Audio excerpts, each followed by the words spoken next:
কংসাবতী নদীতে ধস। মেদিনীপুর মণিদহ গ্রামে প্রবল জলস্রোতে নদী ভাঙনের আতঙ্কে গোটা গ্রাম। বিভিন্ন জলাধার থেকে জল ছাড়ায় নদীর জল বেড়ে ধস নামছে এলাকায়।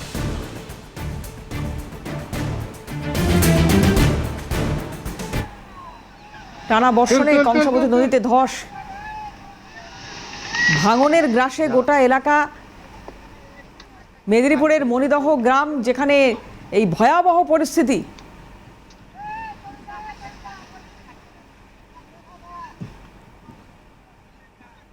অভিষেক চক্রবর্তী আমাদের প্রতিনিধি রয়েছেন এই মুহূর্তে, সরাসরি কথা বলবো অভিষেকের সঙ্গে। অভিষেক, জানবো তোমার কাছ থেকে কি অবস্থা এখন এলাকার।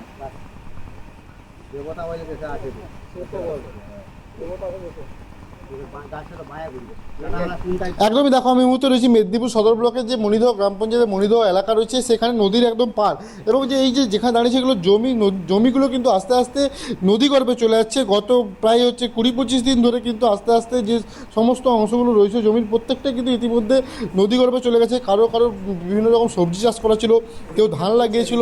এবং একটু ক্যামেরা পার্সন সায়নকে বলবো ছবিটা দেখাতে।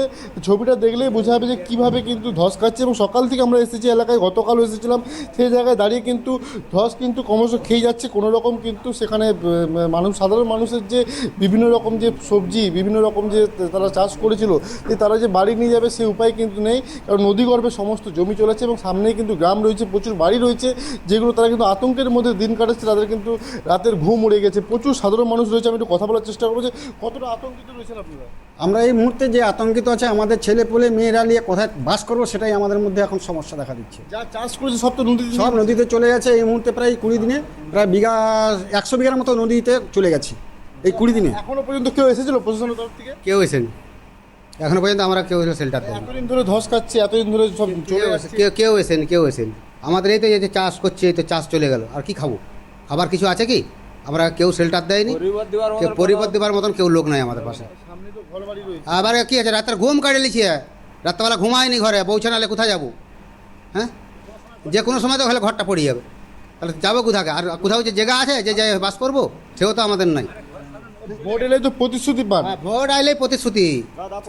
21 সালটা পার করে দাও, 25 সালটা পার করে দাও, নদী বাঁধ হ্যান ত্যান সব, কিন্তু এখন কেউ আমাদের পাশে দাঁড়ায়নি। এখন বাঁধের সমস্যা হ্যাঁ, সব অনেকবার জানানো হয়েছে, বা করে দেবো।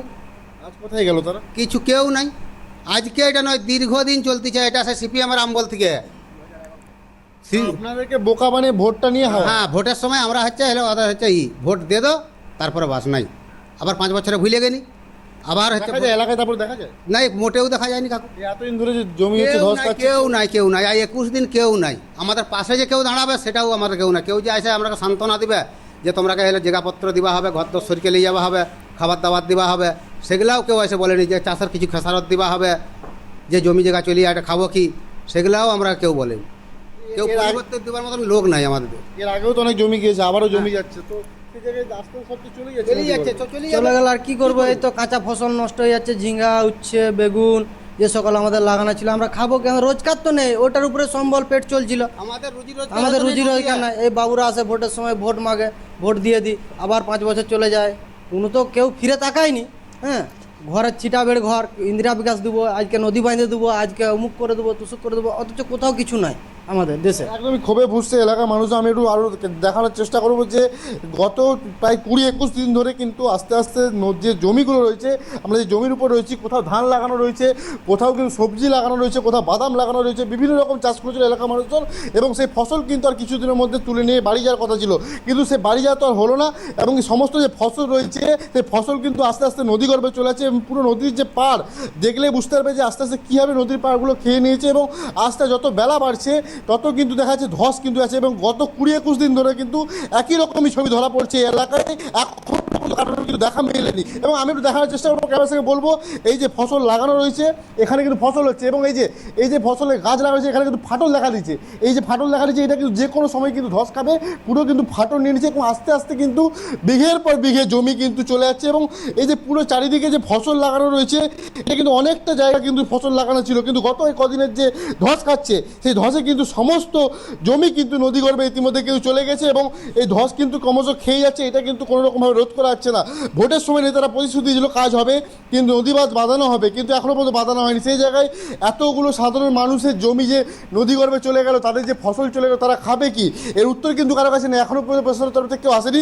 কিন্তু গতকাল আমরা খবর দেখিয়েছিলাম, আজ যেটা খবর পাচ্ছি রাজ্যের সেচ মন্ত্রী মানস রঞ্জন ভূঁইয়া আসছেন, কিন্তু এর আগে তিনি কোথায় ছিলেন? এতদিন যখন এলাকা মানুষ হচ্ছে এই দুর্ভোগের মধ্যে কাটাচ্ছিল, এতদিন ধরে ধস খাচ্ছিল, তার কাছে কি খবর পৌঁছয়নি? বা এলাকার মানুষ বিভিন্ন জায়গায় অভিযোগ করেছিল, এখনও পর্যন্ত কেন কোনো রকম সেভাবে ব্যবস্থা নেয়নি? এটাই সবথেকে একটা বড় প্রশ্ন।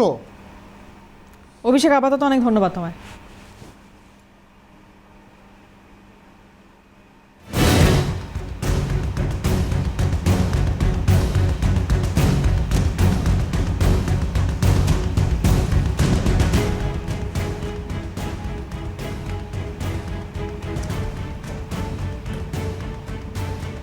মেদিনীপুরের মণিদহ গ্রামে প্রবল জলস্রোত, আর সেই জলস্রোতে নদী ভাঙন অব্যাহত। যেভাবে এই এলাকা নদী গর্ভে চলে যাচ্ছে তাতে সাধারণ মানুষের মাথায় হাত, কারণ প্রচুর ফসল এখানে তারা উৎপন্ন করার কথা ভাবছিলেন, কিন্তু যেভাবে ভূমি ধস চলছে তাতে এই ফসলও নদী গর্ভে যাওয়া শুধুমাত্র সময়ের অপেক্ষা, এই আশঙ্কায় তারা রয়েছেন। পাশে নেই একজনও, ভোটের সময় প্রতিশ্রুতি থাকলেও ভোট পেরিয়ে গেলে কারোর আর দেখা পাওয়া যায় না। গত 21 দিন ধরে এই সমস্যা চলছে এখানে, এবং কেউ নেই, কোনো জনপ্রতিনিধি থেকে শুরু করে কোনো দলের কোনো নেতৃত্বকে তারা পাশে পাননি, অভিযোগ করছেন গ্রামবাসীরা।